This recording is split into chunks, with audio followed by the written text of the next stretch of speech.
वर्ण और जाति प्रथा में हम अंतर कर रहे थे। इससे पूर्व में हम चर्चा कर चुके हैं कि किस तरह से वर्ण व्यवस्था और जाति व्यवस्था दोनों भारतीय सामाजिक जीवन में एक प्रमुख संस्थाओं के रूप में स्थापित हुई। दोनों में स्पष्टतः अंतर है और यह अंतर हमने इनकी शाब्दिक व्याख्या के आधार पर, इनके इतिहास क्रम के आधार पर समझ लिया कि किस तरह से प्राचीन काल में वर्ण व्यवस्था का विकसित रूप ही जाति प्रथा के रूप में दिखाई दिया। वर्ण व्यवस्था जो जाति प्रथा का पूर्वगामी रूप था, इसने आने वाले समय में भारतीय समाज में जाति प्रथा के रूप में खुद को स्थापित कर लिया। हालांकि जाति में और वर्ण में स्पष्टतः अंतर है और यह अंतर हम कुछ बिंदुओं के आधार पर समझ सकते हैं। वर्ण व्यवस्था कार्यक्षेत्र के चुनाव पर आधारित थी, अर्थात उसके मूल में कर्म एवं श्रम का सिद्धांत था। जैसा कि भगवद गीता में भी लिखा गया है, चातुर्वर्ण्य मया सृष्टं गुण कर्म विभागस्य तस्य कर्तारमपि मां विद्य कर्तारं व्ययम्। अर्थात चारों वर्ण कर्म एवं श्रम अवधारणा से बंधे हैं। ब्राह्मण धार्मिक एवं शिक्षण कार्यों से, क्षत्रिय सुरक्षा तथा वैश्य कार्यों से, क्षत्रिय सुरक्षा कार्यों से तथा वैश्य और शूद्र उद्योग, वाणिज्य, कला एवं सेवा भाव से जुड़े थे। जबकि जाति शब्द जिसकी व्युत्पत्ति हमें संस्कृत के जन धातु से हुई है, यह जन्म पर आधारित थी और इसमें जो व्यक्ति जिस जाति में जन्म ले लेता था उसे उसी जाति के व्यवसाय को अपनाना होता था। इसमें कहीं से कोई परिवर्तन वह नहीं कर सकता था। इस तरह हम देखें तो वर्ण व्यवस्था लचीली थी। इसमें कोई भी व्यक्ति किसी भी वर्ण के व्यवसाय को अपना सकता था। चारों वर्ण सेवा भावना से एक दूसरे से जुड़े हुए थे।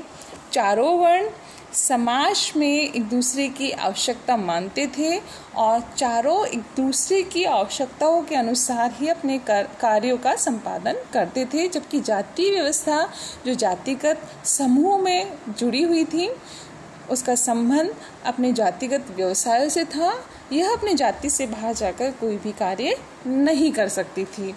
आगे हम देखें तो जाति प्रथा में हमने देखा कि समान प्रसवात्मिका जाति अर्थात समान जन्म वाले मिलकर एक जाति बनाते हैं। नित्यत्वे सति अनेक संवेद तत्व जाति वर्त्य अर्थात जाति का संबंध अपनी तरह की समानता से है तथा जो निरंतर अर्थात नित्य है। यह एक समूह की पहचान तथा उनके भौतिक निर्धारण की व्यवस्था से संबंधित है। इस तरह से हम देखें कि जाति में व्यवसाय निश्चित होते थे और व्यक्ति अपने व्यवसाय को ही कर सकता था, उसे परिवर्तित करने का अधिकार नहीं था। वर्ण का संबंध राजनीतिक और सामाजिक रहा है। वर्ण व्यवस्था का स्वरूप यदि हम प्राचीन काल से देखें तो इसने समाज में वर्ण व्यवस्था की नींव ही रखी थी कि आर्यों ने विजेता होने के कारण स्वयं को श्रेष्ठ माना था।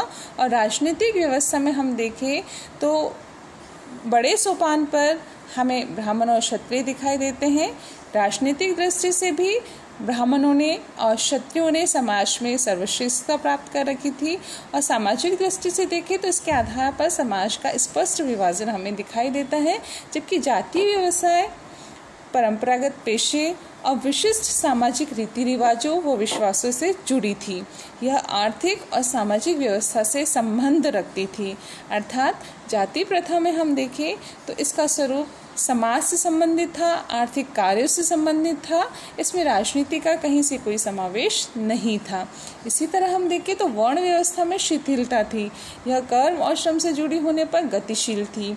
अर्थात इसमें समाज में कोई भी व्यक्ति किसी भी वर्ण के व्यवसाय को अपना सकता था। इसमें उच्चता और श्रेष्ठता प्राप्ति संभव थी। कोई व्यक्ति किसी कार्य में दक्ष होता था तो वो उस व्यवसाय को अपनाकर उसमें कार्यकुशलता प्राप्त करके समाज को अपना श्रेष्ठ दे सकता था। परंतु जाति प्रथा में ऐसा नहीं था। जो व्यक्ति जिस जाति में जन्म लेता था उसे उसी जाति से संबंधित कार्य करने होते थे, चाहे उसमें कहीं से कोई रुचि हो या ना हो, उसमें दक्षता प्राप्त हो या ना हो। इस तरह से हम देखते हैं कि जाति प्रथा कठोर थी और इसमें किसी तरह का हमें विकास नहीं दिखाई देता, गतिशीलता नहीं दिखाई देती, इसके नियम निश्चित थे और जातिगत बंधनों से मुक्त होना असंभव था। अस्पृश्यता, ऊंच नीच और छुआछूत जैसी बुराइयां जाति प्रथा में हमें दिखाई देती हैं, जो समाज में विकृतियों के रूप में विद्यमान रही, जिसने प्राचीन काल से लेकर मध्यकाल और आधुनिक युग तक भारतीय समाज को प्रभावित किया है। आने वाले समय में जब हम देखते हैं कि जातियों ने भी श्रेष्ठता के आधार पर समाज का विविधीकरण कर दिया, उच्च जातियाँ निम्न जातियों को हे दृष्टि से देखने लगी, अस्पृश्यता और छुआछूत हमारे समाज में इतना घर कर गई कि हीन जाति के लोगों को अछूत मानकर, जैसे हम गुप्त काल का उदाहरण पहले भी देख चुके हैं कि किस तरह से चांडाल, पुकुस, निसा आदि जो जातियाँ थीं, इनसे उच्च वर्ण के लोग, ब्राह्मण लोग, क्षत्रिय, वैश्य सभी अपने को दूर मानते थे और इनको समाज से बहिष्कृत रखा गया था। तो अस्पृश्यता की जो विचारधारा है वो हमें गुप्त युग से ही दिखाई देती है, जिससे हमारे समाज में इतनी विकृतियाँ ला दी, इतनी बुराइयाँ ला दी, जिसने आने वाले समय में अपनी जड़ें गहरी कर दी और भारतीय समाज में अनेक बुराइयों के रूप में इसने स्वयं को स्थापित कर लिया और भारतीय समाज का जो स्तरीकरण था उसमें काफ़ी गिरावट देखने को मिली जाति प्रथा के परिणाम स्वरूप।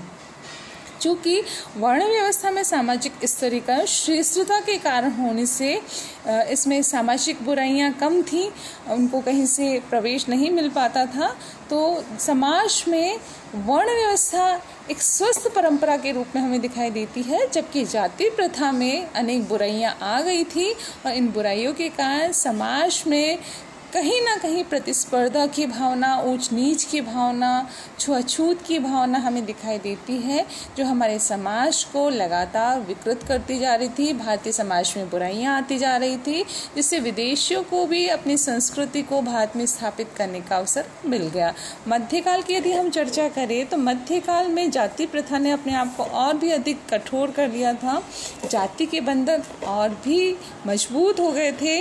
मुस्लिम आक्रांताओं ने जब अपनी संस्कृति को, अपनी सभ्यता को यहाँ पर स्थापित किया तो जातियों ने अपने नियमों को और भी कठोर कर लिया और कोई भी व्यक्ति अपनी जाति से बाहर जाकर दूसरी संस्कृति को नहीं अपना सकता था, उसको जाति से बहिष्कृत कर दिया जाता था। इस तरह से जाति प्रथा ने भारतीय समाज को गहराई से प्रभावित किया, जबकि वर्ण व्यवस्था एक स्वस्थ परंपरा के रूप में हमें दिखाई देती है। इस तरह से वर्ण और जाति प्रथा में स्पष्ट विभाजन हमें दिखाई देता है। जाति में विवाह, वाणिज्य, व्यवसाय, खान पान जैसे प्रतिबंध हैं, जबकि वर्ण व्यवस्था में ऐसा नहीं था। वर्ण व्यवस्था में हम देखते हैं कि समाज में अनुलोम और प्रतिलोम विवाह को मान्यता प्राप्त थी। कोई भी व्यक्ति, किसी भी वर्ण का व्यक्ति किसी भी वर्ण के साथ विवाह स्थापित कर सकता था। इसे अनुलोम और प्रतिलोम विवाह के रूप में समाज में मान्यता मिली हुई थी और इससे जो संतानें उत्पन्न होती थी उनको वर्ण संकर जातियों में रखा जाता था। इनसे जो संतान होती थी उनको भी समाज में सम्मान की दृष्टि से देखा जाता था। इसमें कहीं से ये नहीं था कि व्यक्ति को उसके वर्ण से मुक्त कर दिया जाता था या उसको अपने समाज में शामिल नहीं किया जाता था।